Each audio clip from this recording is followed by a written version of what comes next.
Welcome to the RWBY podcast for Volume 4, Episode 5, titled Menagerie. I am the man of 1,000 characters, Mediocrity 4. I am our esteemed moderator and high-functioning alcoholic, high-powered. I am the resident Renora fanboy, Dudewutheheck. I am the leader of the Blake Internet Defense Force, CJ. Alright, let's get this started. We don't have as much to talk about this time as we did last time. This was a much shorter episode. And worse. Just saying. Well, yeah, I mean, it was going to be hard to top last episode. True. Although This is very true. Not saying that there wasn't good stuff in this episode, though, but No, that's true.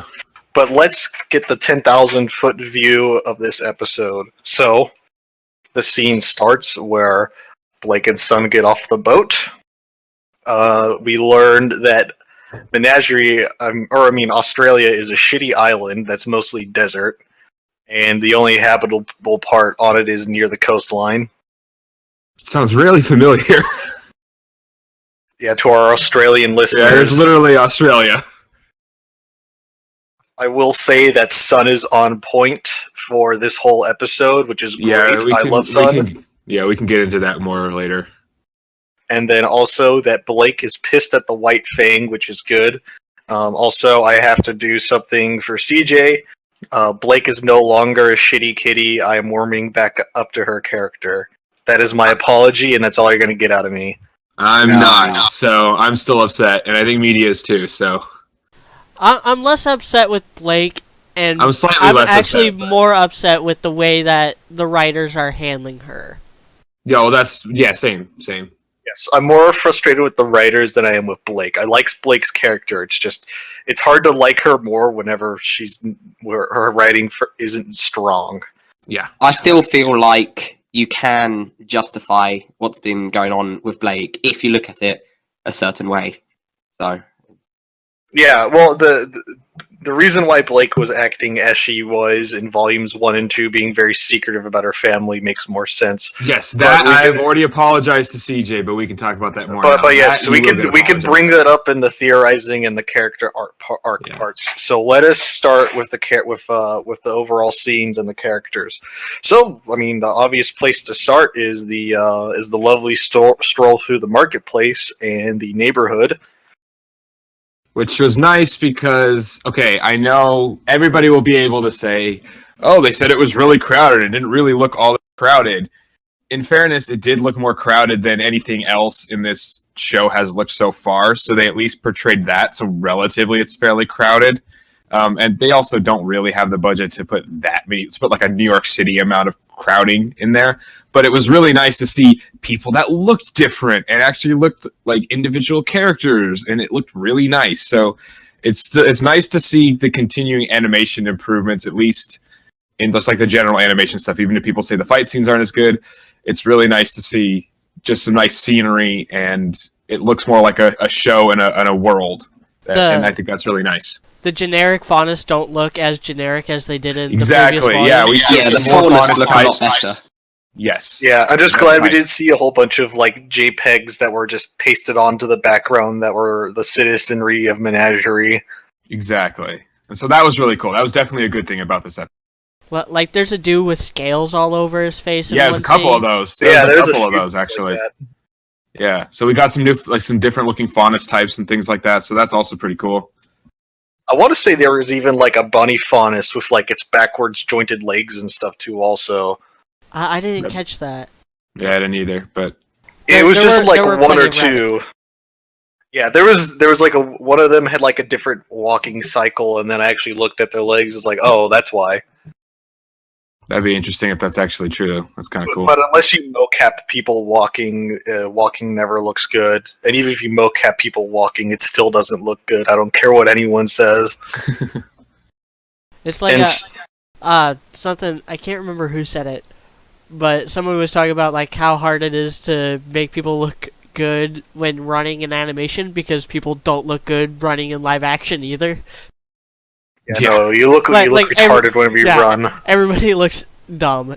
Unless you're Tom Cruise or Usain Bolt, you look dumb when you're running. Yeah, the most hilarious scene I've ever seen, the hardest I've ever laughed, Scarlett Johansson tried to run in the Avengers movie, because, oh my god, she cannot run at all.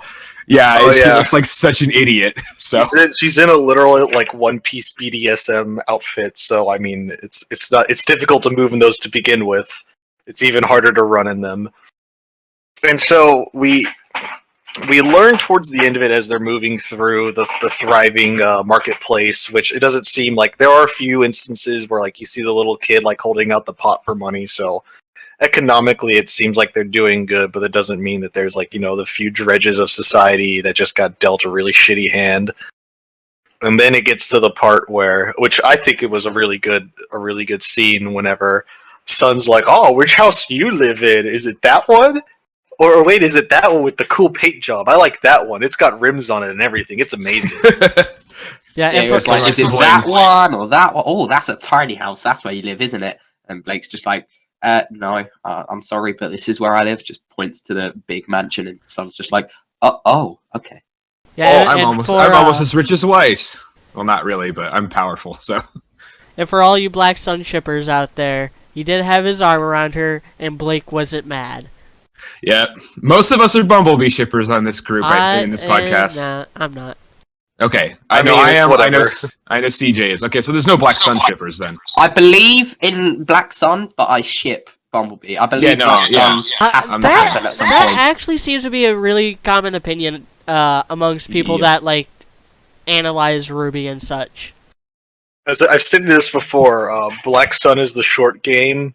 Bumblebee's the long game, if they ever decide to go through with it. That's my opinion too. I think Black Sun will probably happen before Bumblebee happens. So, and anyway, actually, we skipped something else kind of important that I think we should mention, is the fact that Sun, for the first time, actually gets kind of upset at the Faunus' situation, something he's never shown before.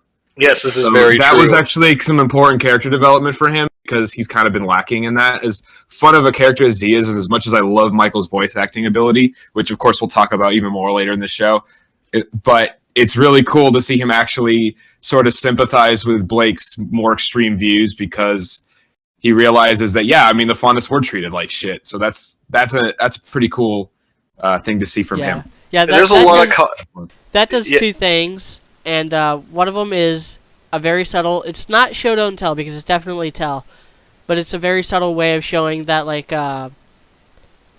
Vacuo is a lot better when it comes to like Faunus rights and stuff. Yes. And that's like Sun's frame of reference.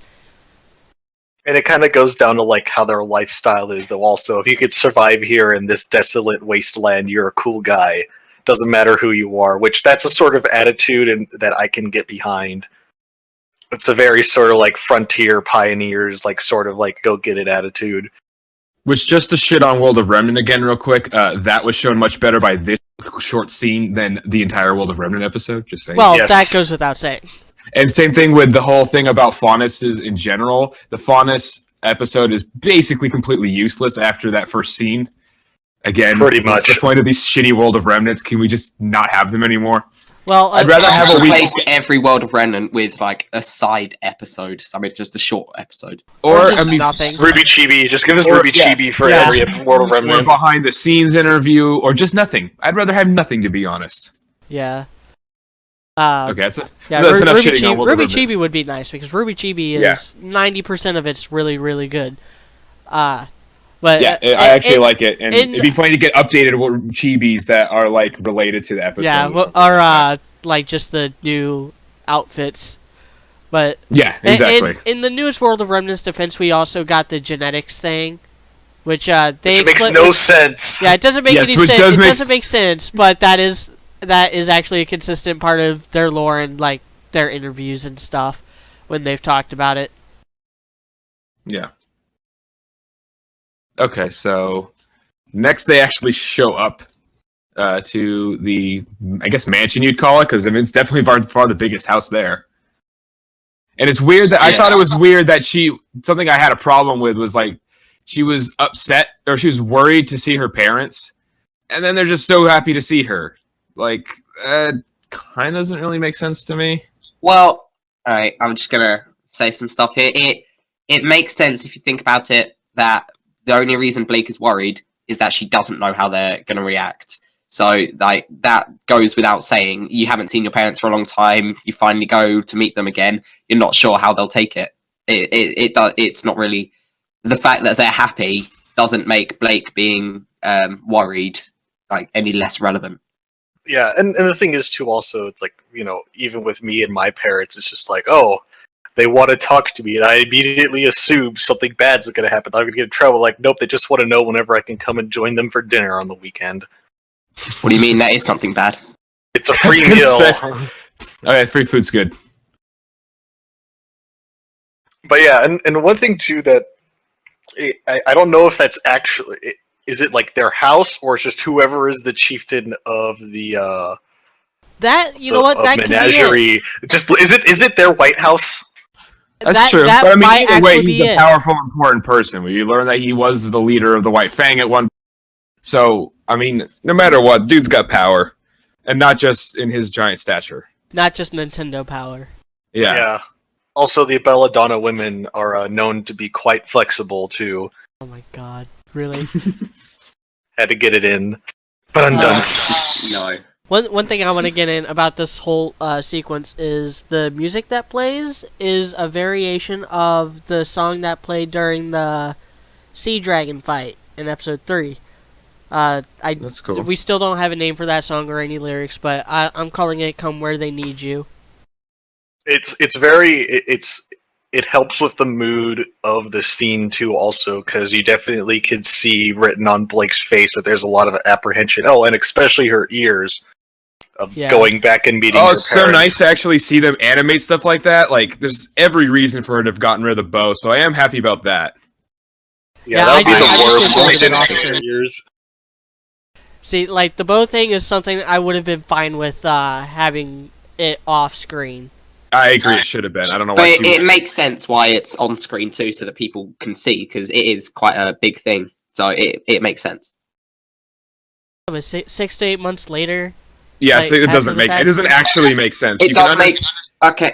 It doesn't make sense. They know why they did it. They don't have a good reason why they did it. It makes sense that she's doing it that late because she's like closer to Menagerie, and it's like she's getting closer to home. She doesn't need the bow anymore at that point. It makes sense why she takes it off then and not sooner, because obviously we can assume like after the events, like a month after, she wasn't actually on the boat then. She was around, so she had the bow on, and until she got close to Menagerie, she took the bow off. That's why we saw it. Yeah, like maybe she just screwed around Vale for a few months. Or maybe she was just doing odd jobs trying to get money so she can afford the boat ride home. Ooh, I like that idea. That's actually interesting. That's not a bad idea. Alright, so now we actually get to meet Blake's parents. Daddy Donna! Daddy and Mommy Donna. Yeah, Papa and Mama Donna. I like them. I mean, Dad, he's big and he's protective of his daughter, and I like him. He's very sort of like he's the sort of typical like dad you'd expect from your worst nightmares. If you're someone like Son, you're going to go meet your girlfriend's parents. He's like the worst nightmare you can encounter, but at the same time, I imagine he's like a great dad for Blake. And the mum's like sarcastic and stuff. She's nice. The mom's great. The mom's my favorite. The mom was awesome. The mum's great. The dad's great. So far, we don't know too much, but they do seem like great characters, and I like them being in the show for the moment. Yeah, a little. Go ahead, say what you were gonna say. I will admit that I was not happy about her having first, but I will admit that I am backtracking on that, and I'm happy that I'm backtracking on that because I like their characters. I think the mom's actually pretty funny and well acted. I like the dad too, but I mean, we got a little bit more personality out of the mom so far, which I like. Also, fuck all the idiots who said it was her sister. You guys are stupid. It was so clear that it was the mom. Oh, what about the people that said it was her brother? That was the first thing that people started saying. You dumbasses. You're all morons, okay? Anyway. This trap love is going too far. Yeah, just shut the fuck up. You all suck. Anyway. I think the mom's actually Blake's son. I mean, that sounds good to me. Wow. No. From the future. But I actually do like the parents, and I do like the fact, and I will eat my words to CJ, that the dad being in the White Fang not only helps Blake's character quite a bit because it explains why she never told anybody about her parents. The fact that he was the leader of the White Fang, that means a lot. And it makes him an important character, too. So it could actually make this plot less of a pointless side plot. Because that means he's actually important. He's clearly going to be an extremely powerful fighter, without question. And he's an important leader in general. So, and also the fact they that made him really important so he could be relevant to the plot, which makes this side, plot of Blake. I still don't care about it as much as the main plot, just because of how strong the main plot is being. But it makes Blake more relevant again. So I am definitely happy about that. So I like there you go, CJ. Thank you. I like that the dad was also still in contact with the White Fang, because they didn't know that the White Fang had been doing the extreme that so far we've only seen Adam doing, but I'm going to assume Sienna Khan as well, and I'll get to that later.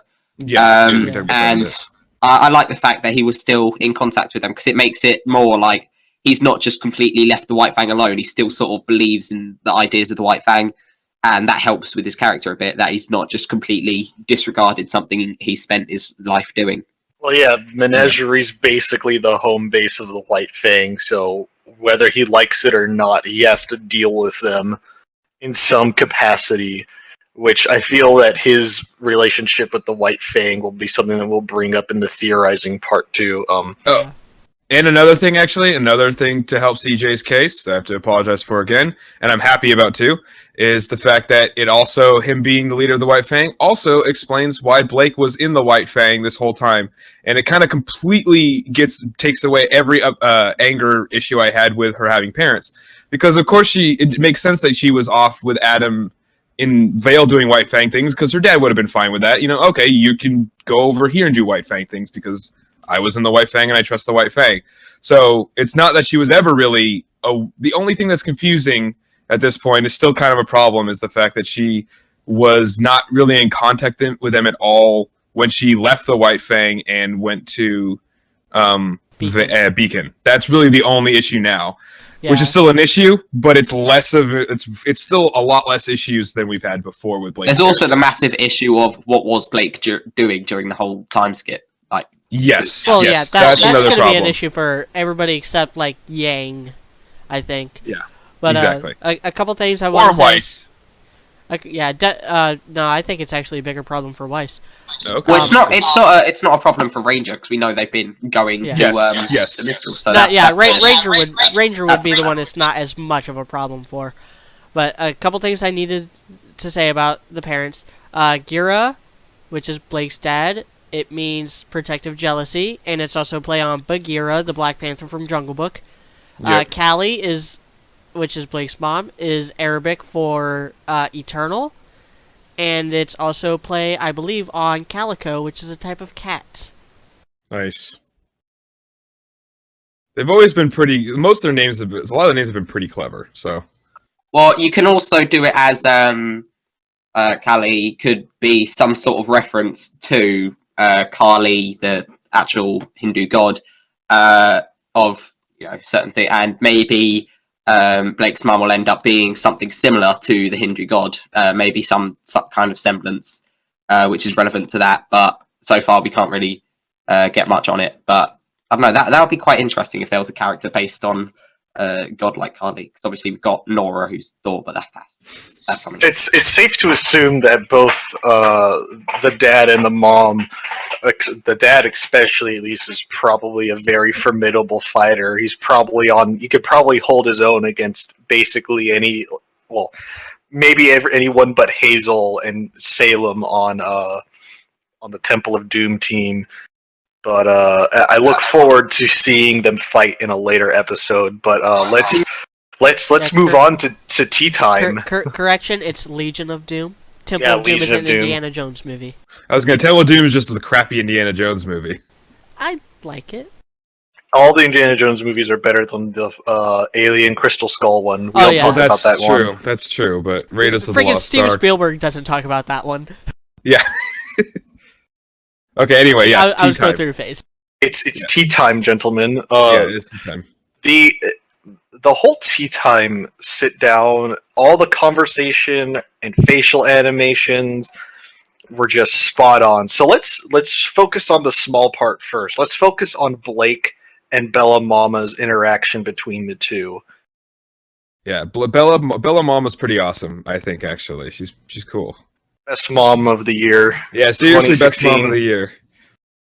Better than Raven, that's for sure. The first time we've ever seen a mother-daughter interaction in the series. And it didn't disappoint, to be honest. She's caring.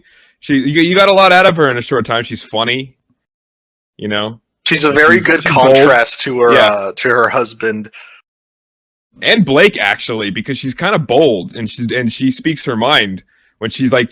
I love the little moment where she just like Sun's blabbering on and trying to defend himself against the dad, and she totally contradicts her husband by saying, "I like him." Like he's a keeper. Yeah, exactly. She's not afraid to speak her mind, which is the exact opposite of Blake. I joked earlier on. I was hoping that they would drop a line. It's that Bella Mama would drop a line. It's like, thank God it's not that Adam Taurus fucker. I didn't like him. Yeah, we got basically the equivalent of that line, essentially. I feel like.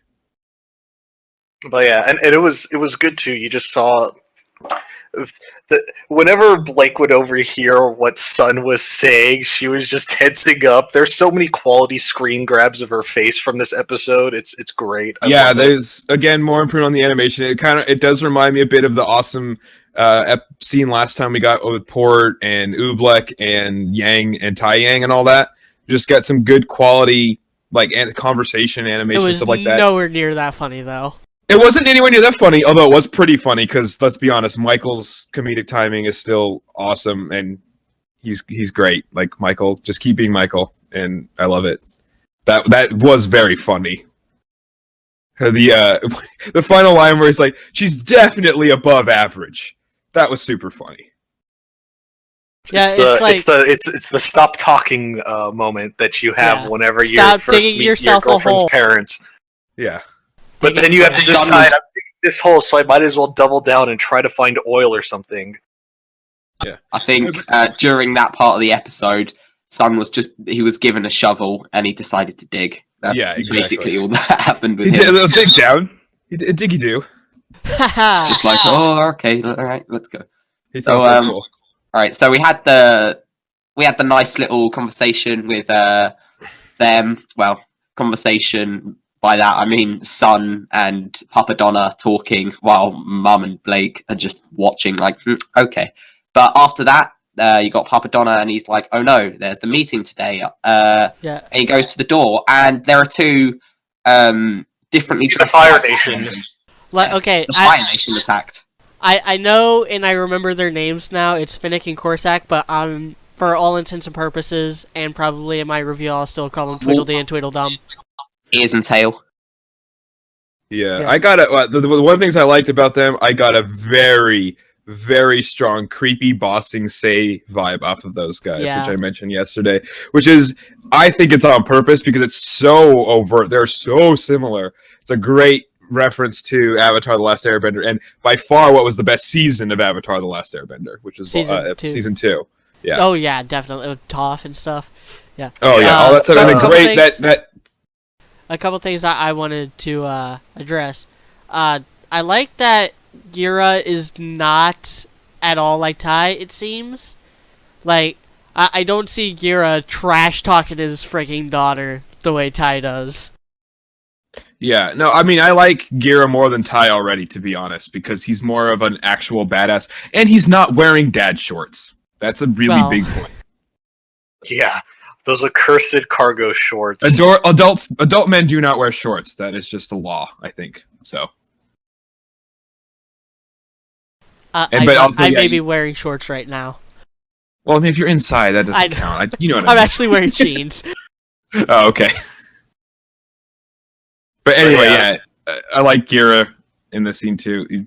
The fact that he didn't know it, he's actually he shows that he still has influence on the White Fang, and he's very powerful, and he's not afraid, again, to speak his mind either, and show his disapproval. which is he nice understands the politics too, because he can't just immediately like denounce what they're doing. He has to get exactly. he has to get information and evidence and proof, and then I would assume in later episodes with Blake, he's gonna cross-reference it with whatever Blake and Son tells them, and then he'll make a decision on what action he's going to take. And I like that he silenced Blake too when she was trying to argue back. So he's a very calm, powerful, and confident, but calm and tempered leader. Like he's very. He was portrayed well as a strong leader. Honestly, I think they actually did do a very good job with that. He came off as a strong leader. He's like, calm down, Blake, before he angst another dragon over here. Yeah, exactly. Exactly. But, this happened a lot whenever you were growing up. I got sick and tired of fighting these damn things. This is why I took away your My Chemical Romance albums.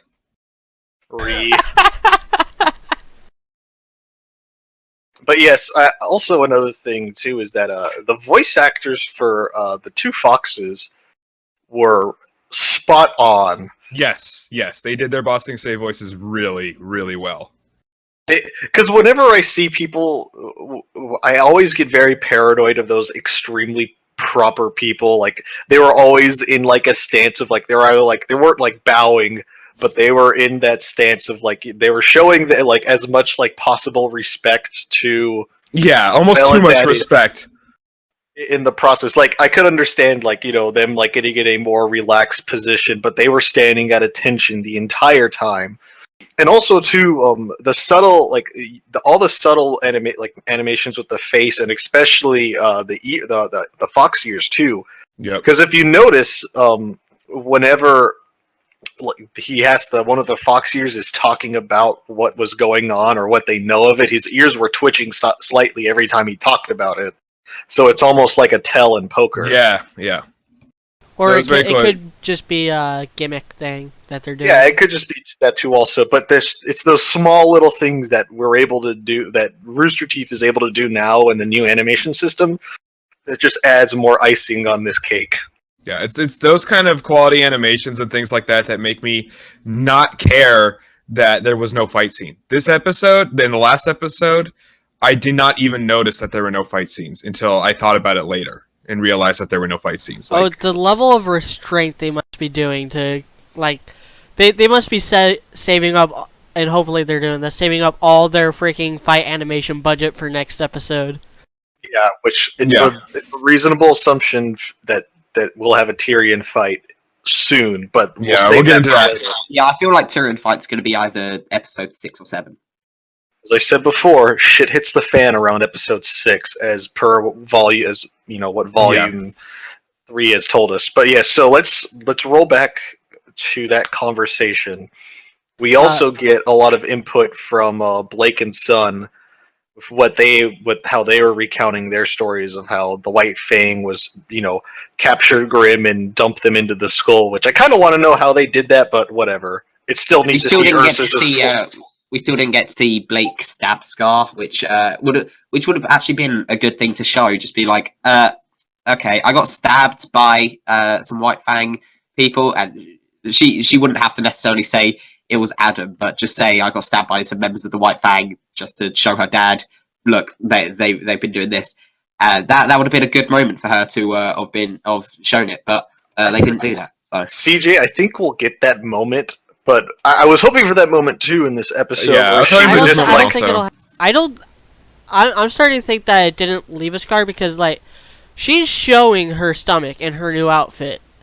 The scar would be visible, like, from where she got stabbed. Also, that scene kind of made it real difficult to tell where the actual stab was. Like, we saw the sword puncture her, but that was in, like, the pull-away shot from Yang's point of view. Yeah. But yeah, so like I feel that could be something that could come up in an episode, and I wanted that to happen this episode, but I was fine that it didn't happen. Also, too, something I want to bring up too was I might butcher the name, but it's a name that the two foxes brought up was Sister Ilya. I think he's pronounced it basically correctly. Yeah, and so whenever they send Sister Irian, it's like, oh, she'd be real happy to see you back in the at the White Fang. The first thing that jumps to my mind is I have a feeling that Sister Ilya was the one who trained Blake. Like, that does make sense. Like, or at least was like her mentor. Like, I could see like Bella Daddy and Bella Mama training Blake, but I could also see like her going on later down the road, like in like the actual field or whatever, that she's getting training maybe from. Maybe the sister wasn't so much as of a fighting trainer, but was more like she sort of taught Blake to see things how the rest of the White Fang saw them, and was trying to make her see it like she does PR. It's definitely a character I'm sure we're going to actually see. Yeah, I think we're going to see her, and to be fair, I don't think she's going to be a fighter, just because they call her sister, so that implies a religious sort of odd something sort of thing, and I just don't think. Or it could mean that she's on the same level as the two brothers are. I was going to say, because they did say Brother Adam, so... Yeah. And he's definitely a fighter. We won't know until that character shows up, though, if she shows up. Yeah, that's true. I still don't. And if she does, I hope she's like a brown cutie faunus girl. No, I can add to my harem. We know you do. We know that's what you want. Also, those foxes are super untrustworthy. Of course they are. But the question is that we have to ask is, obviously they are working with Adam, which is, interesting, but not really that surprising. But does Sienna Khan know? And that's something we talked about yesterday. All right, I'm gonna. This is a good question to hold for later, but we need to wrap up the last scene of this episode, and then we can get on to theorizing and character arcs. If that's fine. Yeah, that's fine. CJ. Yeah. All right. So the last scene it's short. We get best bar girl. She's cleaning the floor, and then the main character confirmed been in 2 episodes. Yeah, she's disappointed that she's not sleeping with Crow. Oh, maybe she did, and she has to clean up. Yeah, what do you think she was cleaning up? Ew. But we see one of our favorite villains show up, Tyrion, looking creepy as fuck and styling super hard with his. I don't want to call it like a trench coat, but it's basically a trench coat. It's basically a creepy pedophile trench coat. But yes, and so we see him, and we know, which it's kind of a safe assumption, that he's definitely hot on Team Ranger's trail as of right now. Like, he is within striking distance, and there's a lot of implications, or there's a lot of ways that he could engage them. But it's definitely safe to say that he probably just won't kill the barmaid because of reasons, because that would draw too much attention. Yeah, I don't think he has a good reason to do anything like that. He's crazy, but he's calculated crazy, it seems. Because Salem wouldn't trust him if he wasn't calculated crazy, and she definitely wouldn't have sent him after Ranger if he wasn't actually calculated crazy. Not necessarily Ranger, but she wouldn't have sent him after the Spring Maiden if he wasn't, like, calculated, because if he just ends up killing the Spring Maiden... Ruby. So she sent him out to Ruby specifically. So it's just, but it's just sort of like, he has to have intelligence, not just pure psychotic drive, otherwise he wouldn't have been entrusted to, be the hunter. Yeah. Alright, so now we can move into theorizing. So, I think a good place to start is the relationship of Bella Daddy and the White Fang as it sits with its current leader. So I think it might be a little confrontational, but at the same time, like, mutual respect for each other. Yeah, that's what I'm feeling too also. It definitely kind of feels that the White Fang is trying to pull the wool over his eyes over what's going on. Because we don't know how much Sienna Khan approves of what Adam did, because and that's of the a good whole, question that the we'll whole bring Salem up later too. Hazel thing. Like Salem sending Hazel to make sure that Sienna Khan doesn't screw them over. But no matter how much he is involved with Salem and Adam and what they're doing, he needs Gira on his side. Which is why he sent Finnick and Corsac over there to, like, make sure that, like, hey, some serious stuff went down in Vale. We may be somewhat responsible, but please, we're trying to do our best to smooth things over. Whether that's a lie or not, we don't know. But yeah. Yeah, I think we have to talk about Sienna Khan at this point. Like, we can't keep beating around the bush with her, because we got to try to wonder whether or not she's with Adam or not with Adam, because we can't really tell that from Salem's line, because you could really interpret it either way. You could interpret it as make sure she's still with us, like, because you saying make sure could imply that she is kind of with them, but make sure she's still, like, with them. Or you could say make sure she feels the same way in terms of she's not. You need to force her to be with us. Oh shit! So, Sienna Khan's a she? I would guess. I mean, and then again, Hazel, you'd think was a girl's name too, and it turns out he's a guy. Blake's a boy name. Yeah, but Sienna's girl's name. I mean, at least here in California, it's definitely a girl's name. All right, so yeah, that definitely does bring up a good point.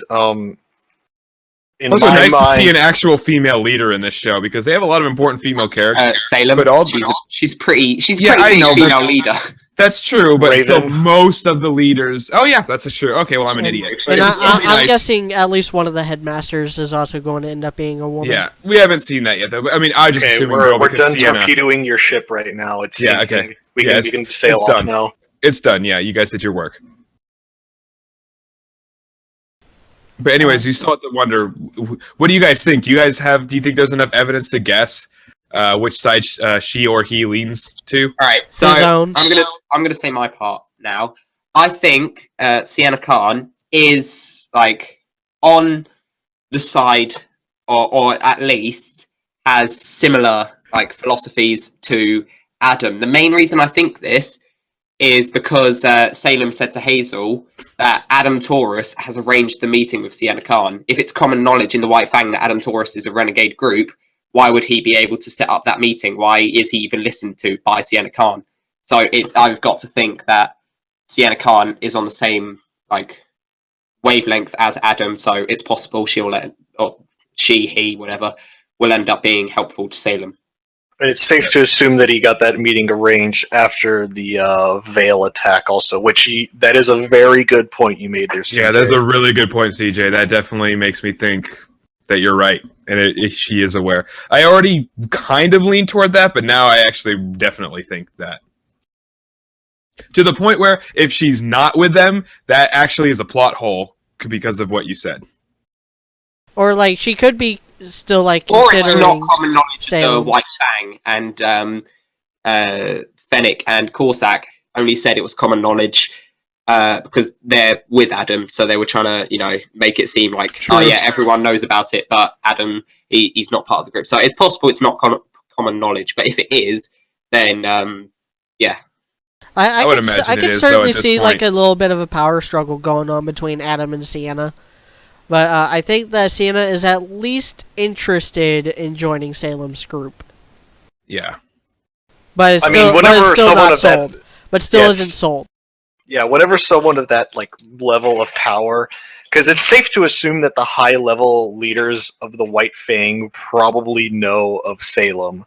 Because, I mean, Raven and her bandit clan know of Salem and what they're doing. It's a reasonable assumption that what is basically now becoming ISIS knows of Salem.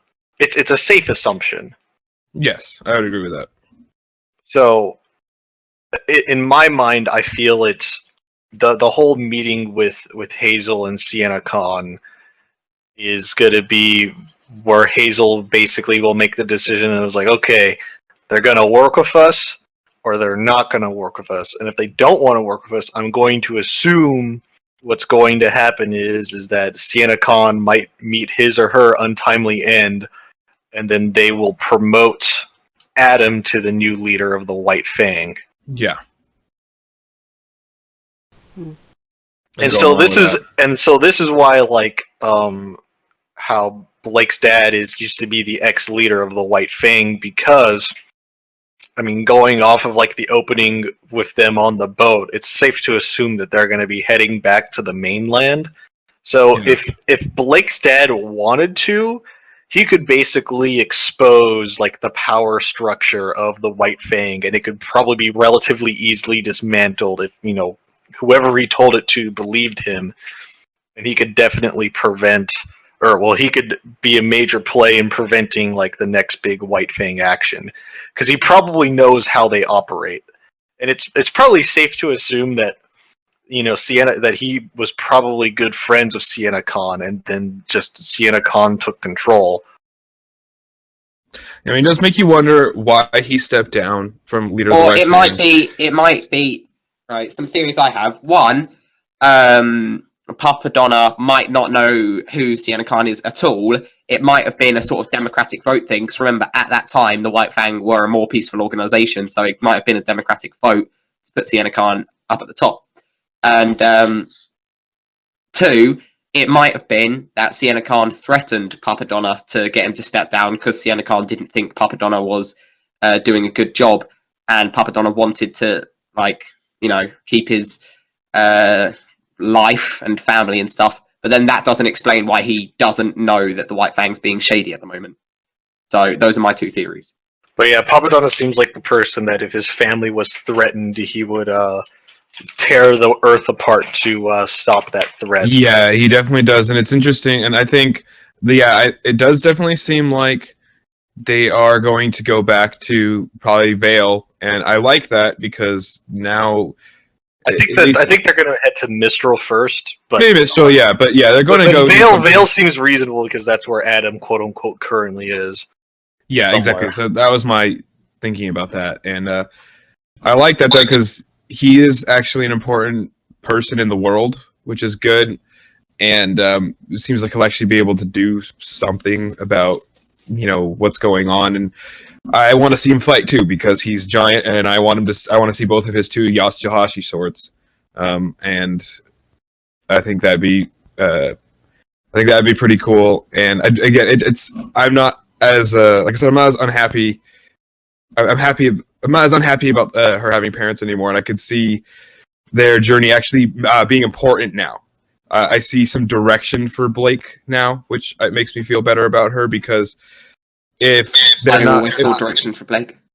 I know you did. I'm just saying I like the fact that because I see that be the direction this is going in. They're going to investigate the White Fang and Adam and all of that, and that gives direction for Blake now and a reason for her to go back to her team, even if it is with her dad, which I'm fine with because he seems like a badass. So I think that's good. I think that will bring her back to the main plot line pretty soon, which I like. Yeah, and whatever Blake does can affect what's going on with the other plot points, especially with Weiss, because it's a safe assumption that something will go down during the concert if it does even happen this volume. But yeah. Yes, what goes on in Blake's arc now will have resounding effects for what happens elsewhere. Blake, I upped Blake from the D plot to the B plot. Yeah, I'd like to believe that the concert will happen next episode, and that's why we haven't seen Weiss this episode, to sort of give it a more, you know, time jump possibility to go to the concert and to get everything done before then. I feel like episode 6 might be the concert, and then shit will go down then, and that will be the turning point. And during the concert, there'll be Ranger versus Tyrion fight, because we discussed how during the concert we think that stuff's going to go down for other people as well, and now it's all set up. During the concert, Tyrion could attack Ranger, Adam could attack Blake because Adam's about getting informed by Tweedledee and Dumb. Still don't know what's going to happen with Yang, though. She might not be in the next episode. I don't think Adam will directly attack Blake, though, in the near future, because he's still in Vale.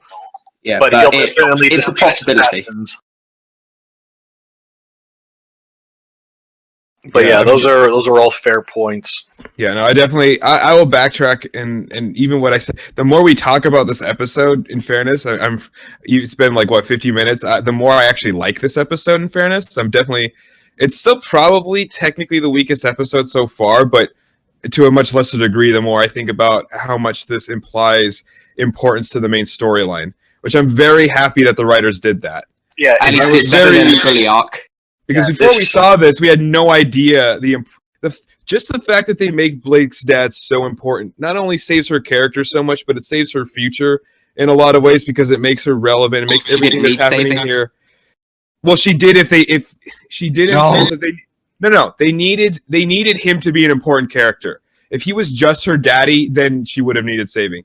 But because he's actually important and he was the leader of the White Fang, he's the leader of Menagerie, then all of this is relevant now. Everything she's doing now is relevant to the main plot line. Yeah, so, I liked how they added in Papadonna. It was good. It was better than I was expecting. Yeah, well, yeah. I did say it's likely that he was a leader. That was just sort of like a guess. Really. I just wish that it would have been established sooner. Yes, I agree with that. It makes sense though. Why it wasn't? No, it doesn't make sense. It doesn't make any more sense than freaking Weiss not I already went on rants about this in 2 of my reviews now. Yeah, but you can go on it here because you still need to go on it. Just Rooster Teeth, Miles and Carrie especially, they have a really bad problem with not establishing things before they're shown. Like the Wait, best let me grab your soapbox real quick, Media. Okay, here's your soapbox. Okay, continue. So the best example of this I could actually think of is Velvet's box. So Velvet was a character that was created for the sole purpose of showing how racism happened in Vale. That was her only purpose in Volume 1. And then the fandom latched onto that character. And so when making Volume 2, they all decided to give her her own team. That the team was going to actually do something. And they hyped up this team. They hyped up Team Coffee. Didn't show them until, just for a minute in episode 9, where Velvet got, 1 line. Then they don't come back until the finale, and then it's we've been building up to this all semester. No, you haven't. You've acted, you pretend like you're building up to something, and then they, hint at Velvet's box once in that episode, and then it's, never brought up again until it's shown. And once again, it's they didn't build it up. They pretend like they build it up, and... Yeah, but... You say they didn't build it up, but Team Coffee is a team that's around when one of the main teams is near them, so we're not going to see an episode of Velvet taking pictures, so no. It's a massive thing to just say, no, she hasn't been doing that, that's a lie, because we don't see Team Coffee often enough to say that, so... Well, no, I'm not talking about the in-world building. You can say she has been building it up. The only thing that's confusing me, really, about Team Coffee is why the hell was Velvet in Series 1? Why was she in that's what she was created for. I'm not talking about the in-universe build-up. I'm talking about the actual, what we see as an audience consuming a piece of art. That build-up, the narrative build-up. It's not there, and it wasn't there for... It was there for Weiss's sister, it was there for Winter, it was there for her father. It was not there for her mother or brother. And we could always assume that she has butlers. In fact, we could assume that she's probably got dozens more butlers that we haven't seen yet. We don't have confirmation... Yeah, we don't have confirmation that Klein is the cake butler, after all. So, and it's Weiss, at least... It's implied that she talked about her family off-screen. And she probably did. And the people in universe probably already know that Jacques Schnee has 3 children. And they probably know because they're a very famous family. Blake was able to... and I know Blake would be heavily involved and know who all the Schnees are. But Blake knew instantly who Weiss was, who her father was, where she comes from, and what she's like just from... name recognition, and she's probably seen her picture before. And the fact that she's wearing her family's logo on the back. That also helps too. Hey, you gotta advertise, okay? Yeah. Any advertising is good advertising. I'm branding. A Schnee, bow down to me, basically. Merchandising. Oh, it's such a great movie. Rings hands. But with Blake, and Blake, you would think is in the same position if her father, Gira Belladonna, was the leader of the White Fang. Do you not think that Weiss, as somebody who is on the opposite end of that struggle, would recognize the name Belladonna the same way that Blake recognized the name of Schnee. You see, I don't think she would, because one, Weiss's dad is very strict, and I don't think he's gonna just tell Weiss everything. And it is a possibility that even Jacques Schnee didn't know who Papa Donna was, because he was the boss. He didn't have to ever advertise himself. And two, I don't think that Papa Donna was starting wars with the Schnee Dust Company, because he was the leader when it was all peaceful. I think after Sienna Khan came in those 5 years leading up to the first year of Beacon, I think then that's where the major wars started happening against the Schnees. So there's no reason for Weiss to know the Belladonna name. Yeah, I'm going to actually, you guys are going to be surprised. I'm going to back up CJ on this one. I actually think that's not a problem at all, because the other thing is, Weiss didn't know who Adam was, and Adam clearly was definitely conducting raids on the Schnee Dust Company, probably more than anybody else, as it's implied, and she didn't know what his name was. So, is it ever established that she doesn't? It's never established that she does, and Blake talks about a partner. There's the thing in season 2 where they see the picture of Adam, and Weiss has no recollection. Yeah, of and who it is. No, it's Yang that is actually the one. Yeah, who I know, looks but at Weiss it. has a look. Weiss doesn't say anything, but she has a look, and she doesn't say, "Oh, I know that guy" or anything. So we can take from that she doesn't know. Well, Adam as a commander wouldn't be plastered all over the news like something as big as the previous leader of the White Fang stepping down in favor of whoever. I'm sure Weiss knows about Sienna Khan. And that makes more sense than her knowing about Gira. It makes sense if she knows about Sienna Khan, because he started. And it makes more sense another reason where it points to she doesn't know about Adam, when she says to Yang, "Oh, Blake ran off to fight an Alpha and some members of the White Fang," I don't think she'd have let Blake go off by herself if she knew how bad some of the members of the White Fang really were. Well, Blake knew, but Blake knows better than Weiss does, because she was actually part of it, whereas Weiss only knows what the media told her and what her father told her. And Blake didn't know that Adam was there either until she was face to face with him. But still, Weiss is smart. And she's got to expect that someone big in the White Fang is going to be there, not just let around all their pawns going on. Someone's got to be the commander. So what I want to bring up too also is with this episode that we got, if y'all remember, I think it was in volume 2, or was it 1? No, it was in volume 2, whenever Ozpin is interrogating the whole team, and then he's talking to Blake. And he's like, well, why do you wear the bow, Blake? Because I'd like to think that Ozpin knows. Oh yeah, that's Ozpin knows everybody though. But with this episode, it makes that scene and that conversation with Blake just better. Because it makes it make more sense, even without, even if Blake's parents were dead and had nothing to their name ever, it would still make sense because of who Ozpin is, and just the fact that one of Ozpin's most consistent character traits is that he knows everything he needs to know. Yeah, he has that omnipotent knowledge. Except he still couldn't figure out that Cinder was working for Salem until she put an arrow in Amber's chest. I remember during Volume 3, after Crow goes and he rescues Amber even though the damage has already been done. There's a joke line that someone wrote, and it's like, "Oh, I didn't see her face, but I could pick her out of the crowd just by her legs and her ass." And then there's just a joke of they have an inspection where they have all the female students lining up, I've seen the Crow's like, "No, oh, here we go, we got a winner right here. Put her in handcuffs." I think the Crow bit, not the legs and ass, but I think it saving Amber and stuff. It wasn't anything too bad. The scene was good to to be honest, because Well. saving. You said after he saved her after the damage was done. That's not true, because if the damage was done, then Cinder would have had the whole Maiden powers from the get-go. So that's just a... Which I think Amber's basically comatose.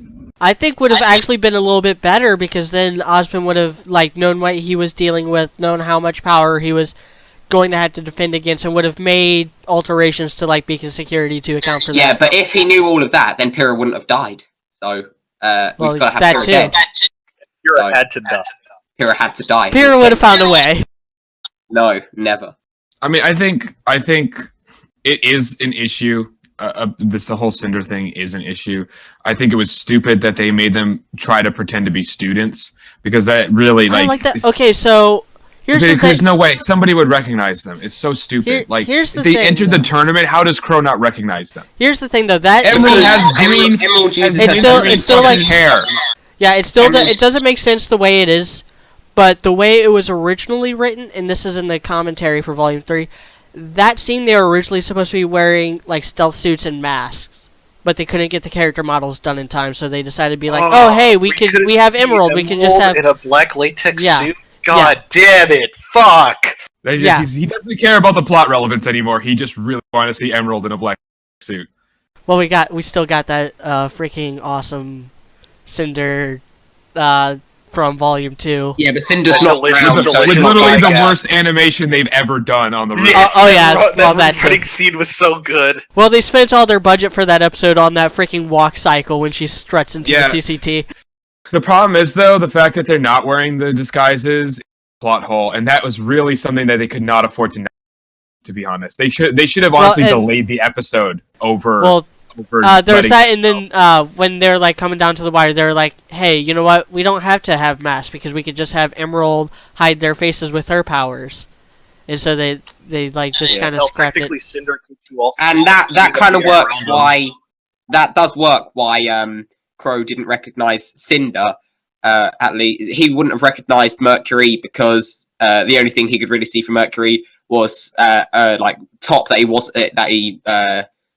a different top, and he saw robot legs, which he never saw for Mercury before, so doesn't know Mercury. Emerald, can't remember how she was dressed, but she was dressed a bit more trampier, so she's got a new and she had longer hair. Yeah, so he can't exactly it's mint green hair, for fuck's sake. How many people have mint green hair? Yeah, but he can't exactly assume that it's a person just because she has green hair and she's brown. He can't just go, aha, he has green hair, not only that, evil. But Crow was only there for 3 days before Beacon fell. And also, he definitely wouldn't have recognized Cinder, because during the tournament, she's got the mummy rag outfit on. Okay. And longer hair. Also, okay, I'm gonna wrangle this. I'm gonna suplex this conversation back onto the ring here. Yeah, I was gonna say we're getting off topic. We're gonna talk about J.K. Simmons. Careful, so we should get back on topic. I blame dude. I'd be down for that. Anyway, sorry. Go ahead, High Powered. But yeah, so back to theorizing on just this on with Blake and her parents. I mean, for me. Oh, sorry. Go ahead. You go first, dude. So for me, the more I talk about this episode, the less upset I am with Blake. I'll be honest, CJ. It's warming up to me, man. Just like the way. An apology at the end. Yeah, no, almost. I still wish. There's still the gap, and we talked about this yesterday. Give it another Blake episode. And you did sort of agree with us that it doesn't necessarily make complete sense why she was. But I do like what High Powered said, that during the time she was taking on missions to get enough Lien to buy her way. That's possible, but we don't know that though. But if you go with that theory, then it works. Then it does. Then it does. That's true. But I want to bring up Sun, actually, because I still have a big problem with Sun's character. Because we talked about this yesterday, too, and this is not explained. This is not given an excuse. I still have a problem. I like Sun because I love Michael, and I think Michael's hilarious, and he proved that again in this episode. He, as High Powered said before, he is necessary to be there. He's a great foil for Blake's character, so that's good. The fact that the mom is endeared to him and the dad hates him, that's all funny dynamics that will be good to have when they journey back to wherever they're going to go. But it still doesn't explain... doesn't give Sun an excuse for running away from his team. As much as you could say yes, it's because he loves Blake, which makes sense. But all right, well, let me finish one more thought. And the fact that he creeped on her for like 6 months before saying something to her, when he's clearly an extremely energetic and talkative person, he's clearly crazy about Blake. And in general, he does not have an issue actually talking to her and asking her out, because he's already asked her out to the dance with no problem. He has no problems talking to her. He's not that kind of guy who's afraid of talking to his crush or whatever. It makes no sense that he was just creeping on her for that long. Like, I think he was more worried that if he wanted to come with her with wherever she was going, that she would just ditch him. And then said she had him on the boat. You're stuck with me on this boat. You're not going to swim to Menagerie. I'm going to say some stuff now.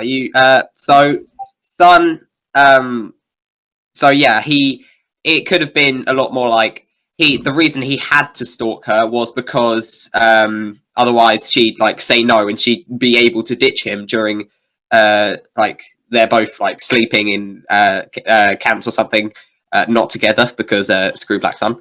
But they're both like sleeping, and Blake just gets up, runs away, leaves Sun behind, and then Sun wouldn't be there. And two, who says he just like straight up left his team to go with Blake? He could have told his team easily that I know Blake's running away. I don't want her to get in any trouble. Here's what I think's going to happen. He tells them about how he thought Blake was going to go on a one-woman rampage against the White Fang, and his team's all like, "Yeah, go make sure she's okay, and then come back whenever. We'll tell the school what's going on and make sure you're all right." So Sun's character, I don't even like Sun that much. He's a good character, but he's not one of my favorites.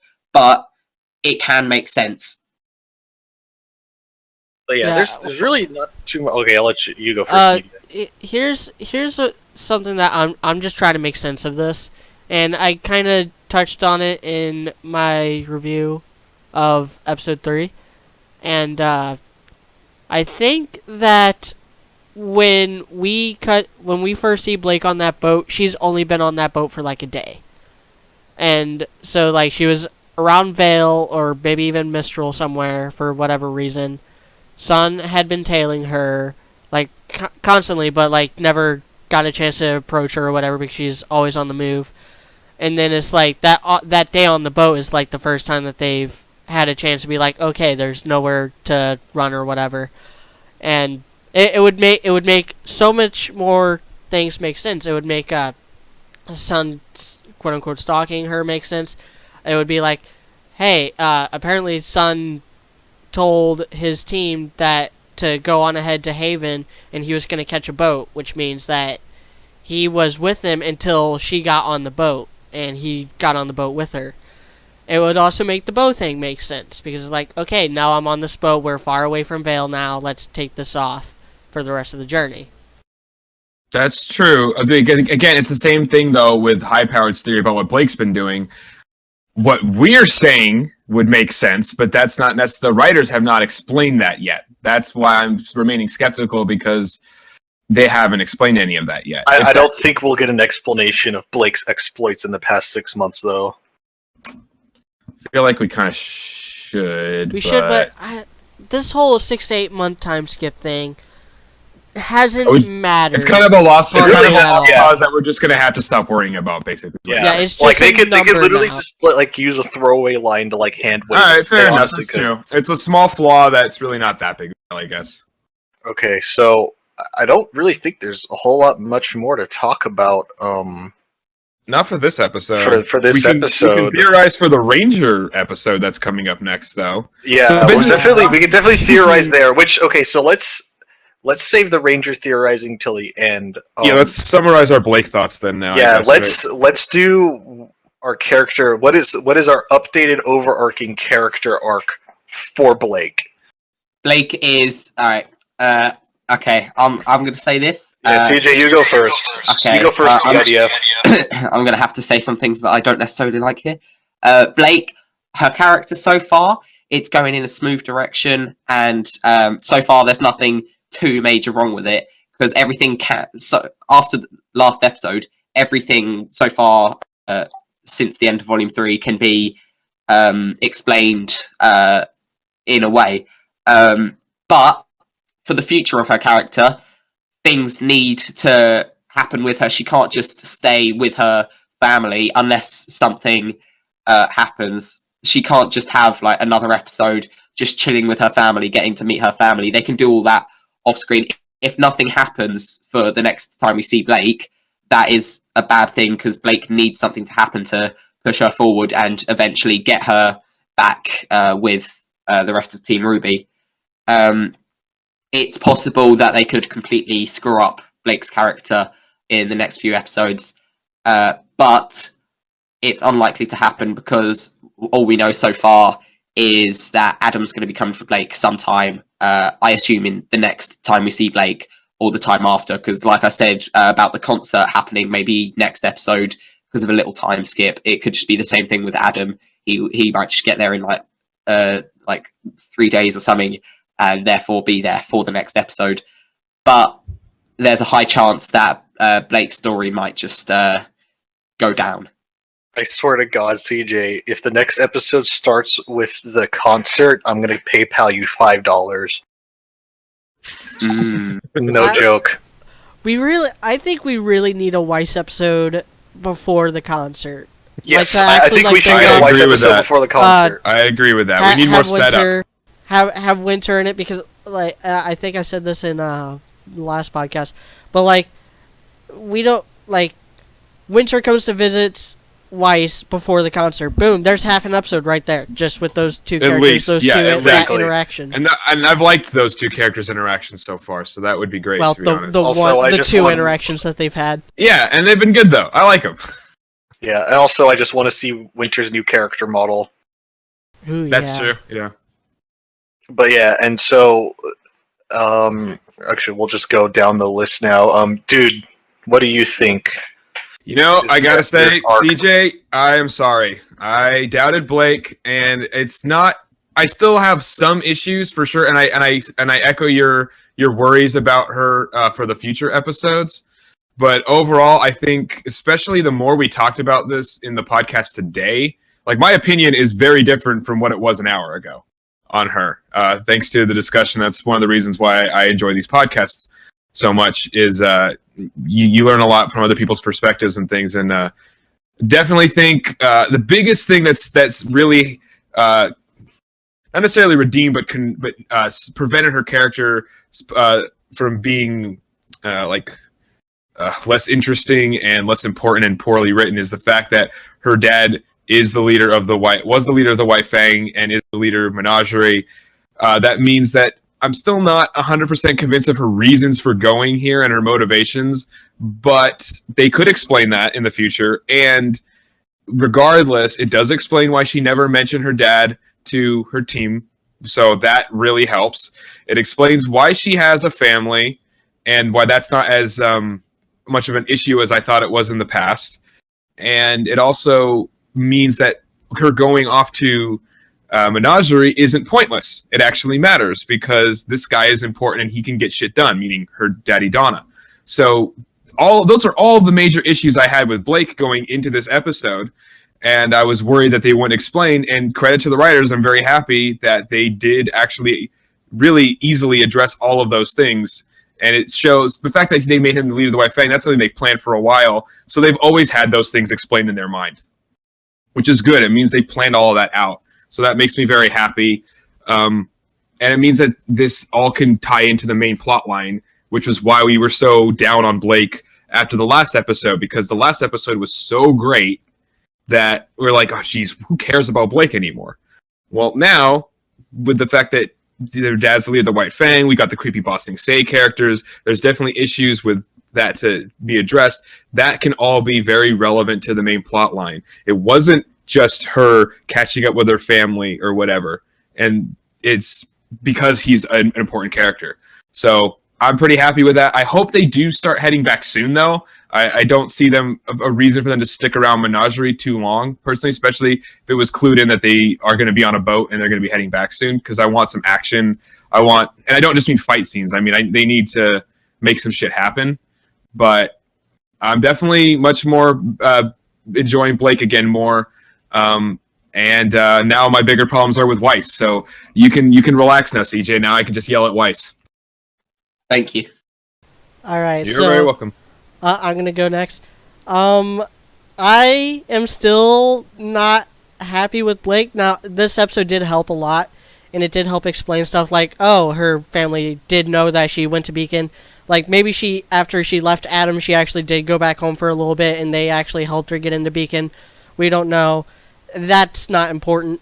What really needs to happen, and the only thing that can really, 100%, get me back on board with Blake, is if when she reunites with one of her teammates and introduces them to her family, they say, oh, you told us your dad was, high up or whatever, but you didn't tell us, former leader of the White Fang or chieftain of Menagerie level.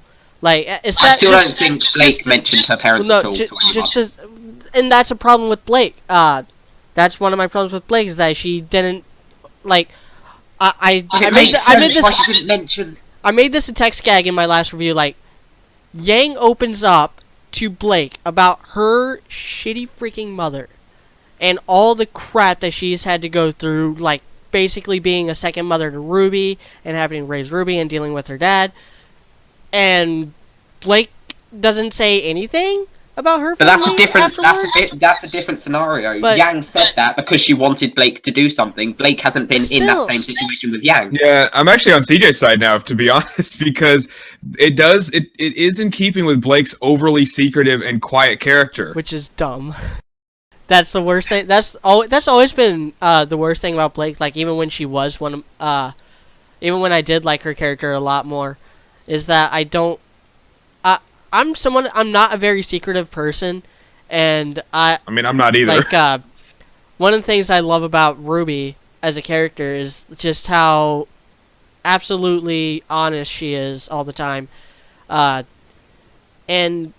I just don't see a reason why Blake wouldn't at least she doesn't have to mention who her parents were. Like I said, just mention the fact that she's got parents, and and have it established that the team knows that she has parents. That would what conversation does that come up in, though? Yeah, exactly. I'm actually her parents. She just says, "By the way, I have parents." Yeah, exactly. That's awkward. That doesn't really make sense. No, it would be awkward if she just oh, hey, this is my parents, and Yang's I'm using Yang as an example, and I'll get to why here in a minute.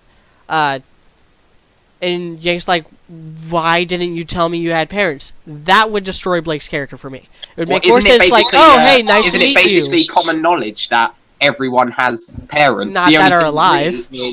Yeah, but... Well, yeah, in fairness, actually, to make... This is kind of a little... I'm going to kind of take both sides here, actually. You can look at it both ways. To back up what media is saying, if you think about in real life, if anybody's been to college or high school, especially college or anything, you do talk about what kind of if you've been to school with somebody for a year, it's going to come up what kind of family you have. There's no way that come up. I'm just going to say, I've been in school with the same people for three and a bit years now. I don't mention my family until it becomes relevant. I don't bring it up until someone's coming to my house. Have you ever had roommates though? Yeah, exactly. Have you ever have a roommate? Because I've had roommates. Yeah, if you have roommates, you get to meet their parents. It comes up. You have to deal with them. I don't know. I live with two roommates. It comes up. Now, here's the thing, CJ. If you're thinking about it from a real life perspective of people that have been in dorms and shit like that, it comes up. There is no reason after basically a whole year of being at school that would not come up, actually. Okay, so which it could come up say it does come up. Blake just says, "I don't want to talk about this. Maybe another day." She never expected Vale to get attacked, so it's possible at some point she would have told them. That would be fine. That would be fine. She doesn't have to say a lot about her family. Just kind of establish that she had parents, or that they're at least still alive. My parents are Menagerie, cool. With RWBY's mom being dead and Yang's mom being a bandit, being a freaking piece of trash human being and a freaking awesome character at the same time. Yeah. Just there's the thing called camaraderie, and RWBY, the series, does really good camaraderie sometimes, especially with Team Juniper. That's a whole nother thing. I'll probably... Dude will probably go on a big rant about that sometime. Renora! Yeah. But Blake is the least camaraderous person in the whole series, and this is a big piece of evidence why. So this is what I think is going to happen. It's going to be one of two things. Corsac and Finnick tell Adam about Blake and where she's at. Blake's like, oh, I'll handle this, you handle my business in Vale. Or, and this is going to help the intro be even more awesome than it already is, Blake and her family and son go to Vale to, like, check up on what's happening, and maybe it's like a goodwill mission between, like Gira sets it up as like a goodwill mission between the Faunus and the people of Vale. Because of that, they end up encountering Yang, and then those two characters are the first two members of Team RWBY to reunite, and then that's when Adam comes in and starts messing things up towards the finale. Oh my god, Adam versus Daddy Donna. Oh my god, I would love that so much. Yeah, so I think that'll happen now more than ever. Like, before I thought that she was just gonna bunker in a menagerie for a long time. But no, she's like getting her parents and bringing them to Vale. And then that might also... That could also... Another thing that could happen is that they go to Mistral for whatever reason. I don't know why they would. But if they do that, then that would actually bring Sun's team back into the fold, which is something that should happen. I don't think it needs to happen, Yes, that should happen for sure. But I do think that right now that Blake and Yang are going to be the first two members of Team RWBY to meet back up. I would agree with that. I think so. I would put money down on that. So are you off your soapbox, media? Yeah. Okay. So this is what I feel is going to happen with Blake. Okay, so next Blake episode, we get a little more conversing with Blake and family. That night, assassins come to attack their house. They fend off the assassins, and that morning,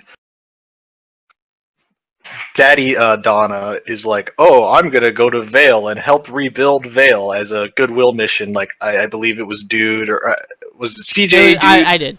I said that. What media said. I'm going to go to Vale as a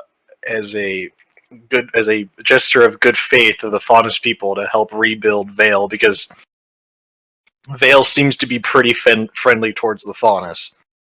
But then in reality... Yeah, implied by the mom, basically. Yeah. And so that gives... It allows Daddy...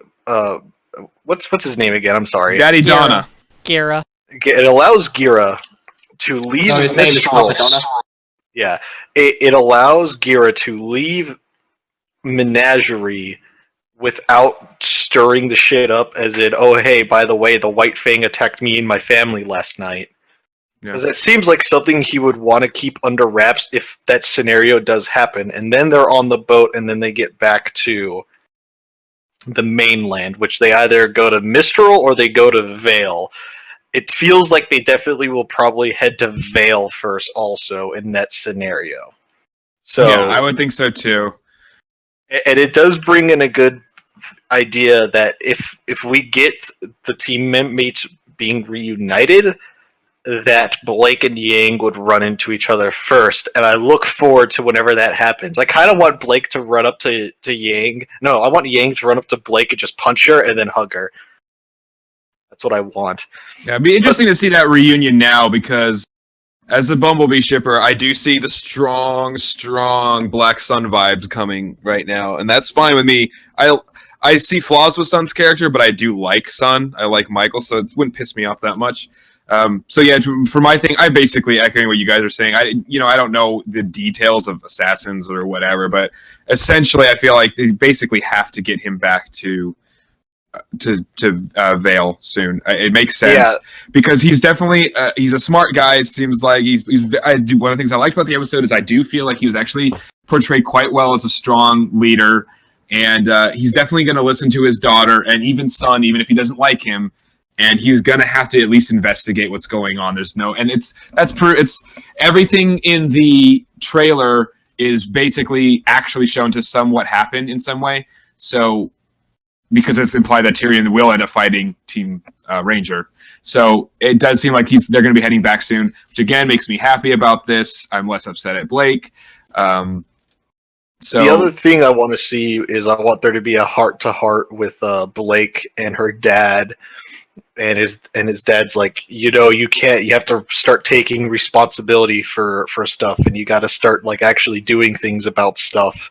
That's true. Yeah, that does still need to happen. I want that heart-to-heart to happen between her and her dad, which would do a lot for her character. Yeah, and I feel she's still fairly irresponsible. Yeah, I feel like there could be, he wants to like go and like, he just says like he says, I'm gonna go to Vale to help rebuild as a gesture of goodwill, but in reality he's like going to investigate like what's actually been going on with the White Fang, or assassins attack his family, and then he's like, okay, well I'm just gonna go to Vale and I'm gonna get to the bottom of this. So that seems like a really good way to get Blake. That seems, if I was the writer of this show, one of those scenarios seemed to be a very good way to start writing Team RWBY back together. So I agree with you on most of your points. I don't think that there's going to be assassins invading the Belladonna household. That would be super counterproductive to what Sienna Khan is trying to do in this episode, which is smooth things over with Gira and get him ready to be like, because Gira, as chieftain of Menagerie, he was going to find out about what's going on in Vale eventually. Best to like be the bearer of bad news and try to smooth things over before somebody actually tells him what's really going on. Exactly. Yeah, that was just one of the two theories, the thought processes I had. Yeah, that's basically it for me and what I feel about what will happen with Blake's character. I will say though, before we roll into our theorizing of the Team Ranger fight, that I really hope we get a Weiss episode. Yeah, agreed. If we get a Weiss episode next, and then it like half of it's Weiss and the other half is Team Ranger the next episode, I'll be real happy. Because as soon as we get an idea of whatever that concert happens, that'll make me very happy. Yeah. Okay, so now let's talk about the upcoming, or at least very soon, probably in episode 6 or 7, Team Ranger versus Team Tyrion. So this is what I think is what's going to happen. So I have a feeling like Tyrion's gonna get eyes on RWBY, but he's not gonna attack instantly. He's probably gonna like follow them for a little bit. And what I think's what's gonna happen is he's gonna follow them, and he's gonna realize that Crow is following them, and that he's actually gonna fight Crow first before he attacks. That's what I think. Before he attacks Team Ranger. Now, whether he kills Crow or just incapacitates Crow, I think Crow dying is very unlikely, but you don't know. They said that this is going to be a more upbeat season, but Miles and Carrie like to lie to our faces. I mean, yeah, they already have. I mean, it's not as dark of a season right now, but the stuff they've implied and everything that we've Raven, it's, even if this season isn't super dark, there's even more coming soon. So that is they know it's kind of a lie. Yeah, so if I was Tyrion and I saw Team Ranger, I wouldn't just attack them the first opportunity I have. I would probably ghost them for a day or two and probably come to the realization that Crow is following them, and then I would find a way to deal with Crow first before I dealt with Team Ranger. No. Also, what would be really cool though is the Team Ranger and Tyrion fight happens, and instead of Crow coming in to save the day, the Bandit clan is on their way to attack another town, and then they run into them fighting. And Raven I would assume that Raven probably knows has an idea of who's working for Team for Cinder and Company. Why did I say Cinder and Company? Salem and Company. And so she might come in and help out. And it's also safe to assume that she would probably recognize Ren and Nora. Ren and Ruby. I was going to say she'd probably recognize RWBY. I would think it would be cool that the bandit... I would be very okay with Raven coming in to save the day, because either like Crow's just too drunk, or he's too busy impregnating all the barkeep women in the town behind him. I mean, you never know. Like that's how I feel that the fight. That's what's going to happen is Tyrion will realize that Crow is following them. He will do something about that, either like distract him, or like maybe like call in Grim support from Salem and get like a whole bunch of Grim to go after Crow, and then go after and then go and attack Team Ranger. So, here's what I think. I don't think Tyrion has a lot of restraint when it comes to when he has his eyes on the prize. I think he has some control over the Grim, or has been given some control over the Grim, is going to use them.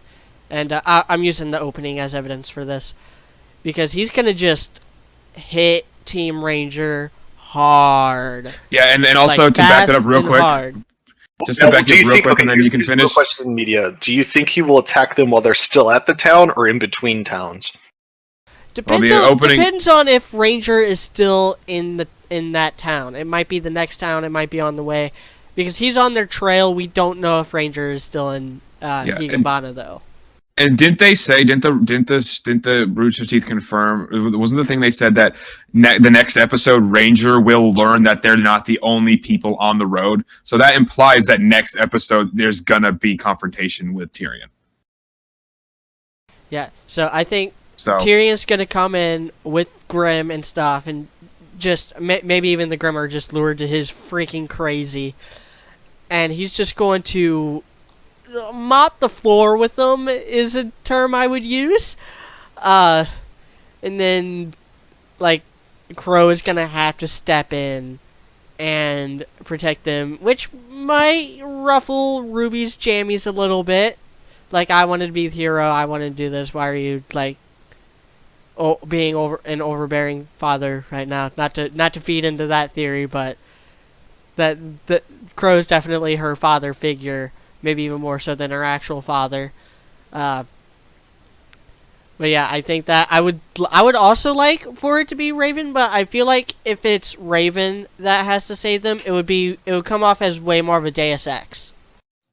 I've been a bit quiet for a bit, and I'm just going to say something I could see happening is Raven comes in, she's about to help, and she sees RWBY. And she knows that Ruby's Ty's daughter, and even though Raven left, she's really hurt that Ty had another daughter, and Raven ends up actually helping Tyrion try and kill RWBY.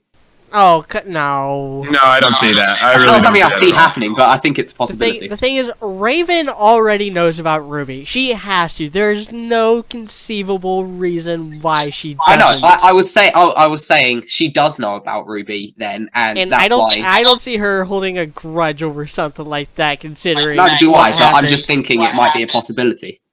It's another reason why I want more Team Stark info. Yeah, we do need more Team Stark info. Which I hope we get one day. Which I hope we get it the way that I want it to happen. And it's like Yang is training, and then Yang asks Ty about Raven. But then at the same time, like, let's say for some reason, like, RWBY and Crow run into each other.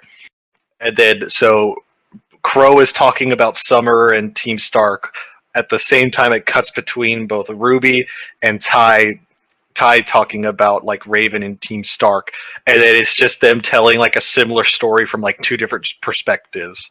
Yeah, I was about to say it could be they end up telling the same story and it cuts into a flashback. I like that. They could. I don't. That won't be next episode, but that could be the episode afterwards. The episode 7. Episode 7, just like in Volume 3. Episode 7 was the flashback episode. Well, episode 7 we get a World of Remnant, grabs World of Remnant gun, and then we get episode 7. Well, yeah. Oh, fuck World of Remnant. Okay, so my turn. Is that alright? Can I do my theories on next episode? I was going to say, I think I went first on that, so yeah. Well, yes. Yeah, we'll go Dude, CJ, and then Media. Sounds good? Yeah, so sure. I think that it's possible that for next episode they are just going. There's one of two possibilities for me. Either Tyrion is going to fight them very soon in the next episode, because I'm pretty sure that Rooster Teeth did say that the next episode that Ranger will find out that they're not the only ones on the road or whatever. That could also mean the bandits too. It could also. I know. It could also mean Crow. It could mean the bandits, and it could mean Crow, but I would think it means Tyrion. Right, it could mean something else completely. It could, but I would assume not. But it could be she makes an ass out of you and me. Yeah, exactly. It's fine. Well, it doesn't really make an ass out of us because we don't know, so we could just theorize anything. We don't have that many clues. It can't really be that wrong. So it's either that or what I could see also happening is maybe a little bit of interaction with the Bandit clan, some more development of them, and then you see maybe Tyrion chasing them, and they kind of maybe they see him and then they fight. They actually really fight in episode 7 or something like that. The thing is, I want to see more of the Bandit clan because Raven's character is very interesting right now, and also that hopefully leads to more Renora development, and that would make me very happy. And not just because I love Renora, but largely because I love Renora. But they've definitely, that implication was set even for people that don't ship them. The fact that they recognize that symbol and the fact that Raven's confirmed as the leader of their group, that sort of conversation has to happen sometime soon, and it seems like it should happen. We talked about this high-powered, and it might not happen in volume, but it seems like it would make sense because her bandit clan is around and doing shit. So I could see a 3-way interaction between Ranger. They're in the area. Yeah, I could see a 3-way interaction with Tyrion, the group, and Ranger. But another thing is the fight between Tyrion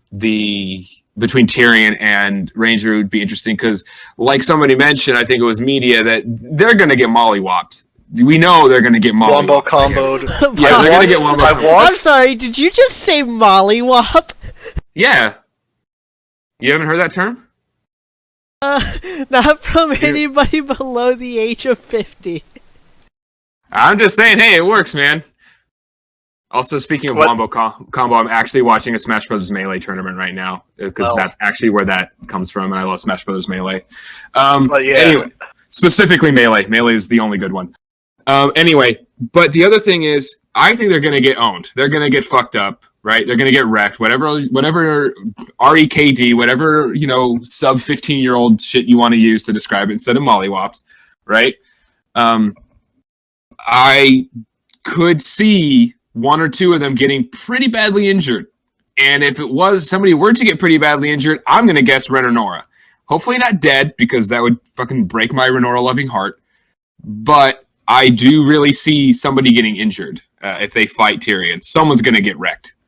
I imagine the fight goes down, and they're sort of fighting. Tyrion sees them all. He just goes up, slaps Jean. Jean's out of the fight the entire time. Yeah, and then Renora gets hurt, and that, to me, that would trigger some character development for them, and that's hopefully where we get some backstory from them, whichever one is Jean semblance. Maybe some Jean semblance. Maybe some Silver Eye action. Yeah, whichever of the two Renora that does not get injured, that's who explains the backstory of them. Hopefully, that's my hope for what would happen. But yes, also possibly Jean semblance. But either way, I still think they're going to get pretty owned, and either Crow or Raven and her group or something like that will have to come in. If Raven's group come in, again, that's more explanation of her relationship with Yang and RWBY and Renora, because she's clearly associated. They must know who her group is. So I would like that. It's not entirely Deus Ex if Raven and her group show up because they're around. So I think that's actually fairly convenient. That would get a lot of backstory with a lot of characters. We'd get backstory on Raven, RWBY, Ren, and Nora all at the same time. So I think that would be really good if that happens in 6, and then in 7, we get a lot of that backstory. That could be very interesting.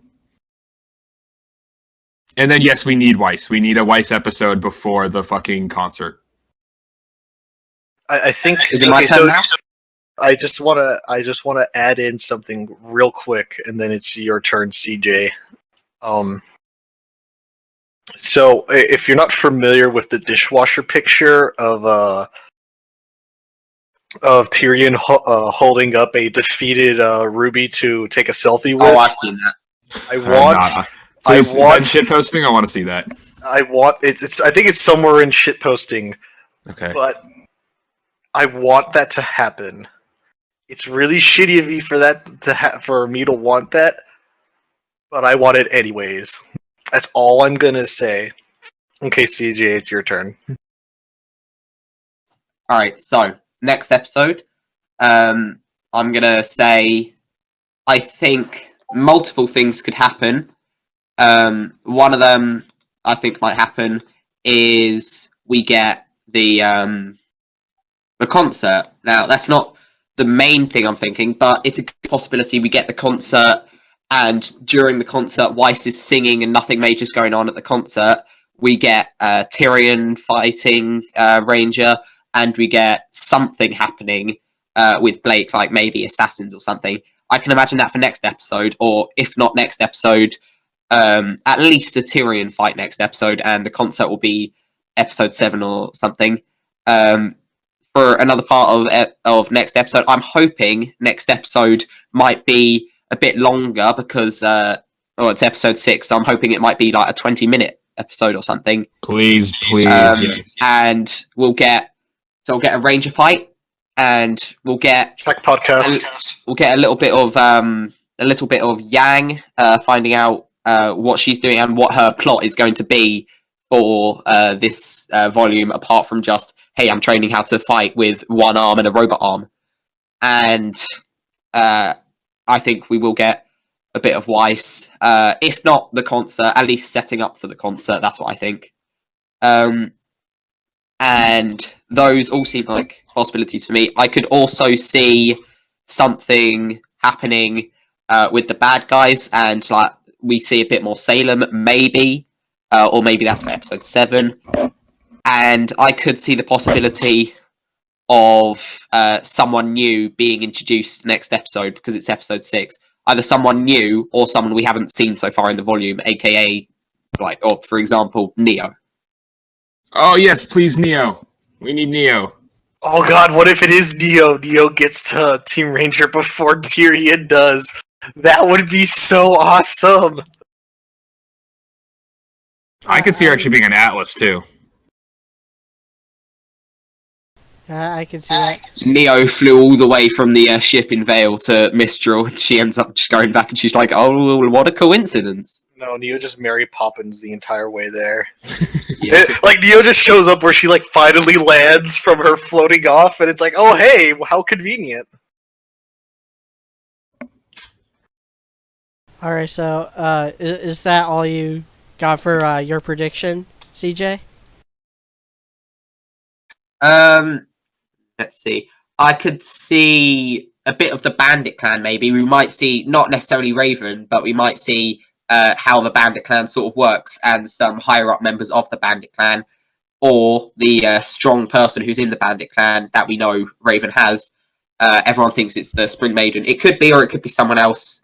I could imagine we might see that next episode, or episode 7. And not necessarily next episode, but I think more episode 7, we're going to see more Oscar Ozpin duo.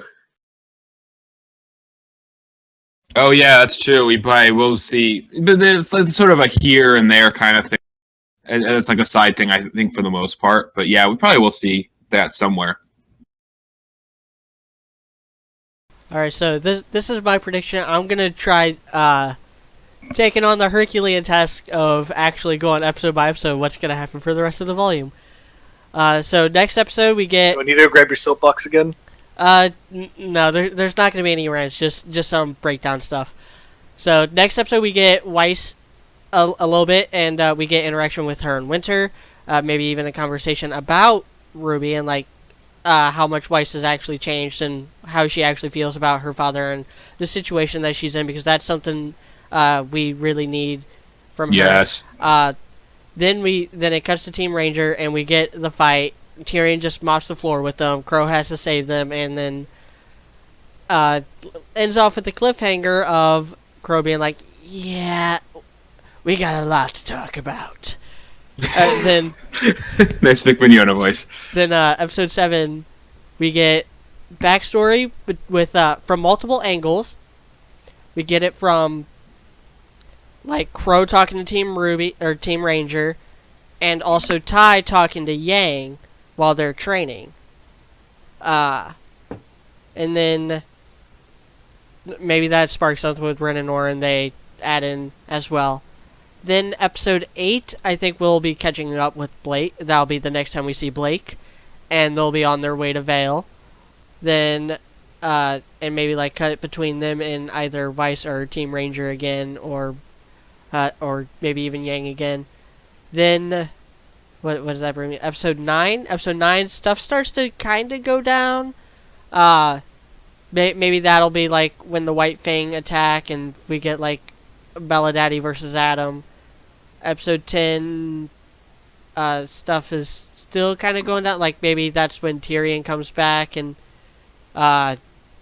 like fights Ranger. Then end of like basically the whole the volume is going to end with Blake and Yang being reunited in Vale, Weiss's concert, and Team Ranger making it to Haven.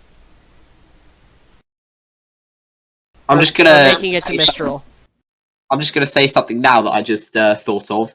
Now we know that in RWBY there are lots of lovable villains. We also know they end up getting screwed over. It's possible Tyrion is a character who is introduced and he goes to fight Ranger. He's incredibly strong, but maybe he's just there for the sole purpose of unlocking Jean's aura or finding out more about Ruby's silver eyes, and he ends up dying during the fight.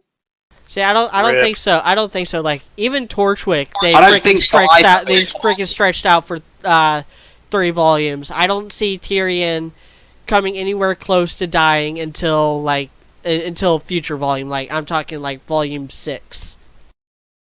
I really hope we see some more of what Watts and Hazel have been up to, which I think is reasonable. Also, I want to bring up something. That'll be the post-credit scene for this volume. Is Watts. Okay, so here's the thing I want to bring up. This was, I think it was during like volume 2, whenever I think Monty posted like a test fight animation scene that he was doing, and then a lot of people now are going back and thinking that it's son, Bella Mama, Bella Daddy, Blake fighting Shere Khan. Sienna Khan. From that whole Sienna Khan, whatever. My bad. So it's just something that I want to bring up. I guess that's a possibility too. I still can't wait to see the Baloo, who the Baloo is of I'd still love it if it was a twist. Sienna Khan is just a stage name. His real name is Baloo. I honestly think Hazel's Baloo in my humble opinion. He does seem like a Baloo. Right, he's just a big cuddly bear. So yeah, Baloo. Well, as I said before, like if I had to guess like who had like a loving family and stuff out of the whole like group, I would assume it's Hazel. But yeah, so are we all done with our theorizing of the team, the Tyrion fight? Pretty much. I mean, yeah, I'm still very happy with this volume overall. I mean, this episode the pacing has been way faster this volume than in previous volumes. It's better for sure. Yeah, I feel that they've been set free by having to be stuck in the school setting. Well, it's had the best first half of a volume we've had. Yeah, it's like by this point, and I'm talking like full episodes. I'm not counting the part 1 and part 2 as 2 different episodes. By this point in volume 1, we were still stuck in the Emerald Forest. By this point in volume 2, we had only gotten 2 fights, and one of those pointless. None of them really amounted to anything. Then by this point in volume 3, we were still stuck in the Vital Festival tournament, which. Kind of an unpopular opinion. I don't think they did a good job with the tournament arc. I don't think they did either, actually. So I agree with you on that.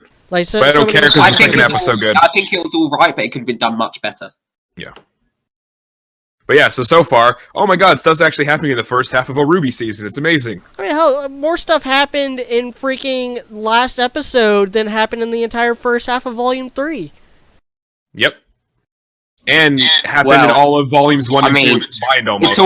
It's all about the second half of the series, though, to be real. I mean, or for instance, the bully arc. Wait, no, what? No, that's a different story. Just ignore that. No, but everything got a lot better after the halfway point. So, if we're still going to be saying Volume 4 is a scaled up version of like quality and stuff, we can expect the next half of the volume to be amazing. Yeah. The second half of Volume 3 is what makes it the best volume. The second half of Volume 2 kinda like it definitely peaked with Burning the Candle, which was the halfway point, and then everything else just kind of dwindled from there to a unsatisfying conclusion. Then the second half of Volume 1 was kind of terrible. Was that what the Jean arc was? Yeah, that's literally the worst story arc they've ever done in this show? Yeah, the halfway point, episode-wise, for Volume 1 was Players and Pieces. Ugh.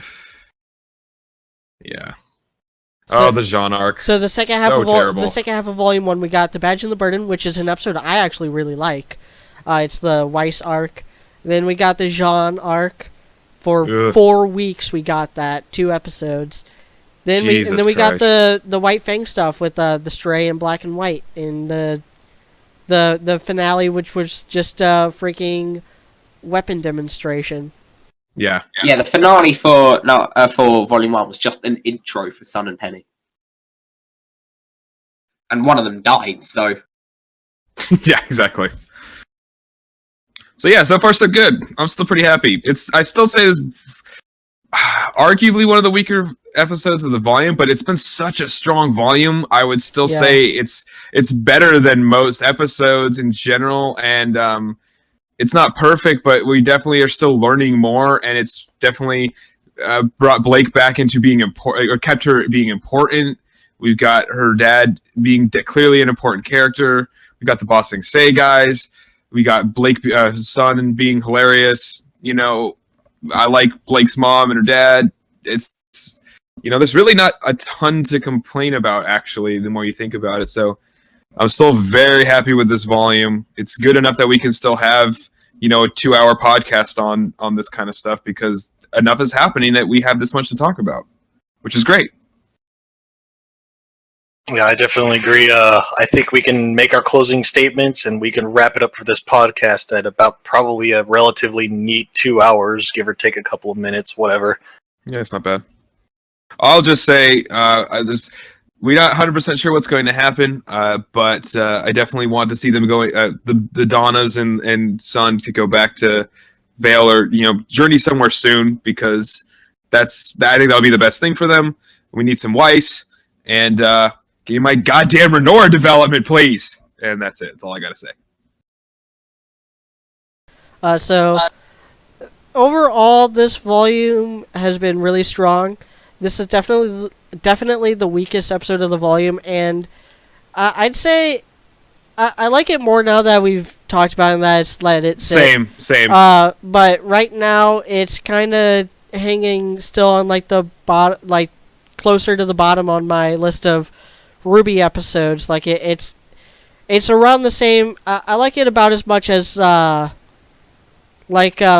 Volume 3 flashback episode, or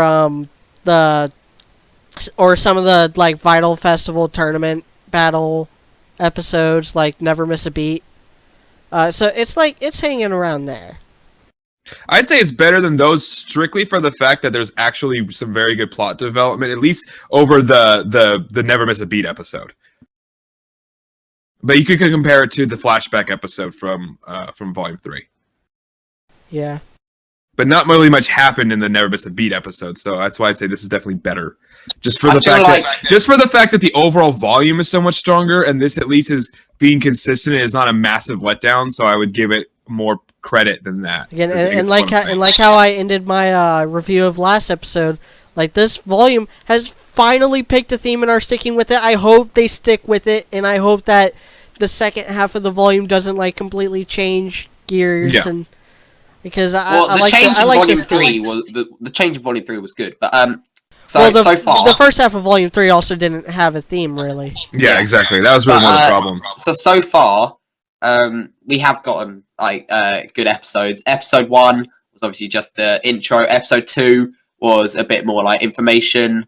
Episode 3 was kind of it was just the episode to sort of get things rolling for the next 2 characters and sort of start that up.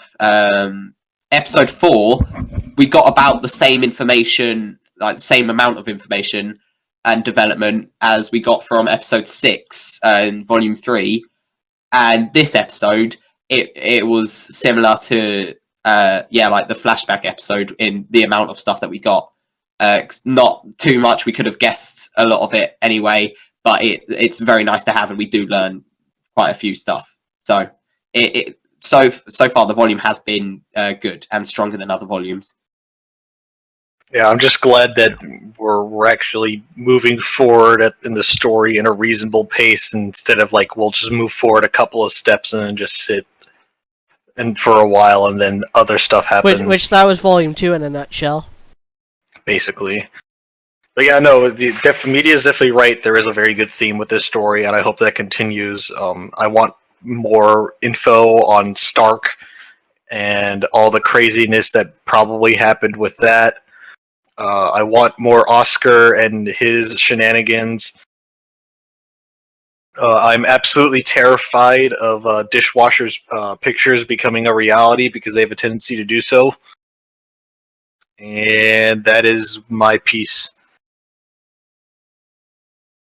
Yeah, so I think that about wraps it up. Shameless plug time? I think it is. Alright, well, I've been your host, Mediocrity4. If you like this podcast, please like, comment, and subscribe. I will be having my review of this episode I'm shooting for the end of the week. I got finals coming up, so it might take a little longer than that. You could also find me on fanfiction.net, same name. I write RWBY Beyond. My Violet Rose story is going really good. It's going to end in just over a week, and then I'll be getting into a very headcanon heavy story where I explore the origins of Remnant. So I'm looking forward to that. That's about it. Well, I am slowly working on my shitty RWBY fanfiction of Operator Man being pulled into the universe. I'll definitely probably talk to media about it whenever I actually start putting pen to paper. And by pen to paper, I mean typing it up in Google Docs and then copy-pasting it somewhere. Yep. Well, I think that's what pen and paper means nowadays. Yeah, exactly. Yes. Alright, anyone else need to do shitty plugs? I'm Dudewutheheck. You can find me at fanfiction.net. Dudewutheheck, same name, spelled the same. I write a pretty normal RWBY fanfic. I am working on an abridged series of RWBY because I don't think the ones that are out are that great, and I do have some video editing experience, and I actually have a female voice actor lined up to do some female voices and stuff like that. So look out for that sometime soon once I figure out how to get some more footage stuff and all that kind of crap. And also, just to plug Media's channel, watch his reviews. I don't think enough people watch his reviews. He's review videos don't have as high a production, but they are better than Jake One-Man Bands, and I don't give a fuck who knows. They are better. Watch his videos. They're way better. They're way better. You talk about stuff that actually matters. You actually analyze the fucking episode. He doesn't. So, yeah. That's why I like the videos. I probably won't be able to summon him into the Discord anymore if he listens to the podcast. Yeah, I don't care. I actually had a good time talking to him. That's fine. I'm just saying I wasn't there. I was for his Q&A video. I actually asked him if he watches anybody else's RWBY reviews and if he'd watch mine. That was my question for his upcoming Q&A video.